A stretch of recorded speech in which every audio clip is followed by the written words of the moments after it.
o cônjuge ou o companheiro, ele é sim herdeiro necessário, ok? Os dois casos possuem os mesmos direitos com relação à sucessão de bens. Olá, bem-vindos ao meu canal, eu sou a Laís Dedem, advogada, sócia fundadora do escritório Leme Dedem Advocacia Internacional, e aqui nesse canal eu busco democratizar o conhecimento, te passando tudo que eu sei do mundo jurídico de uma maneira simples e prática para te ajudar a tomar as melhores decisões na sua vida e na vida da sua família. Hoje a gente vai conversar sobre um tema muito importante para os casais, que é a diferença entre união estável e casamento. Afinal, qual é a diferença entre esses dois meios de constituição de família e qual é melhor para o seu caso?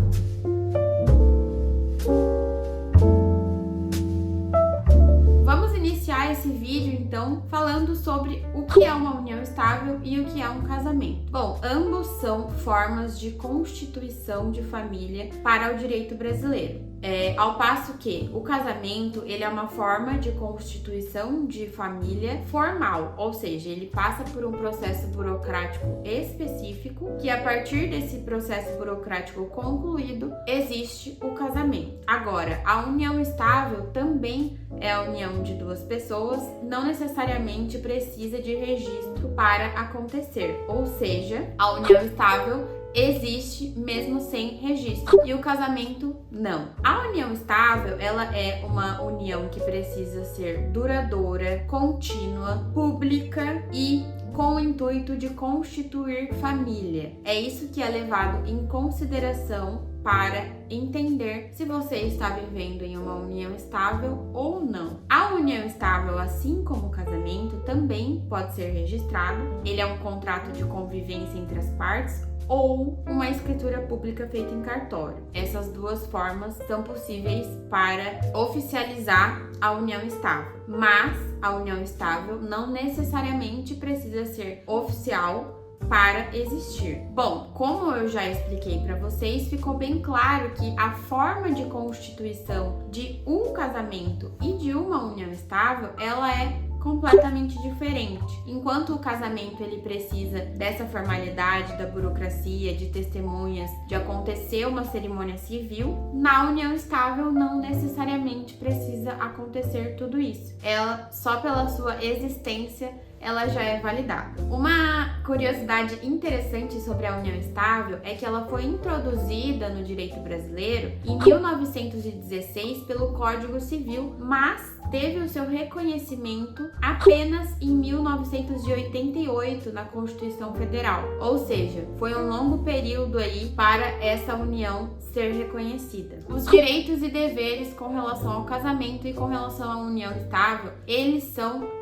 idênticos com relação ao patrimônio e à sucessão, ou seja, ambas as formas de constituição de família protegem o direito à sucessão, à partilha de bens, tudo isso. O que acontece na união estável é que, caso essa união não tenha sido formalizada pelo cartório ou pelo contrato de convivência, ela vai seguir o padrão brasileiro de regime de bens, que atualmente é o regime parcial de bens. Ou seja, caso o casal não registre a união estável, essa união vai ser reconhecida como uma união sob o regime parcial de bens. Ela não tem como ser reconhecida de outra forma. Mas, se houver o registro e o casal escolher optar por outro tipo de regime, esse regime vai ser respeitado, tanto na hora da sucessão quanto na hora da partilha de bens. Então, tudo isso engloba. Mas a união estável, assim como o casamento, tem direito de pensão, direito de constituição de família, filhos, guarda, tudo isso entra nos dois.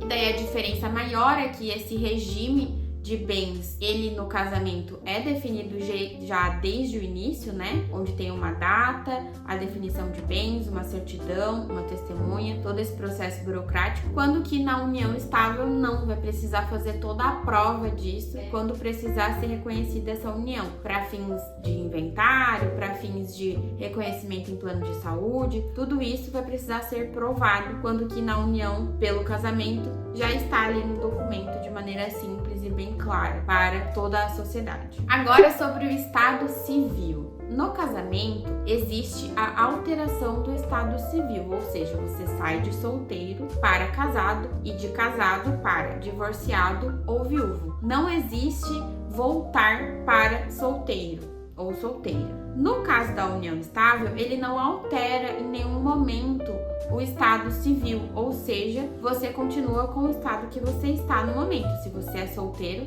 você continua solteiro. Se você é divorciado, você continua divorciado, porque não existe essa troca de estado civil. Com relação à formalização de separação, no casamento é pelo divórcio e na união estável é pela dissolução da união estável. Ambos são caminhos diferentes, né? São tratativas diferentes, mas eles se parecem muito. O que difere é que o casamento, propriamente dito, já está constituído, né? Então, vai pela via do divórcio, e a união estável, caso não esteja constituída, ela vai precisar passar primeiro pela constituição, né, o reconhecimento dessa união estável, e depois passar pela dissolução, caso já estiver reconhecida, só pela dissolução. É um processo que dá para ser simples, mas também dá para ser complicado, depende. Ambos os casos, no casamento ou na união estável, quando na separação, se houver consenso entre as partes, sempre vai ser mais fácil, mas caso não haja consenso em ambos, provavelmente vai ter que ingressar na via judicial para resolver essa separação de fato. E o último ponto é o ponto da sucessão. No casamento, tanto no casamento quanto na união estável, o cônjuge ou o companheiro, ele é sim herdeiro necessário, ok? Os dois casos possuem os mesmos direitos com relação à sucessão de bens. O que vai alterar é que no casamento já está pré-estabelecido, já tem data, já tem como vão funcionar as questões do bem, e na união estável vai ter que realmente reconhecer essa união estável para depois conseguir o direito de sucessão. Acaba demorando um pouco, o que já é sanado se tiver o reconhecimento previamente dessa união. Ou seja, a gente pode concluir que os dois são formas de constituir família, eles são formas diferentes, mas no final os dois possuem os mesmos direitos e deveres com relação um ao outro. Bom, eu espero que eu tenha te ajudado a esclarecer essas principais dúvidas com relação à união estável e ao casamento, mas se ficou alguma dúvida, deixa aqui nos comentários e não esquece de curtir esse vídeo, se inscrever aqui no canal pra gente não se perder e nos vemos na próxima. Beijão, tchau!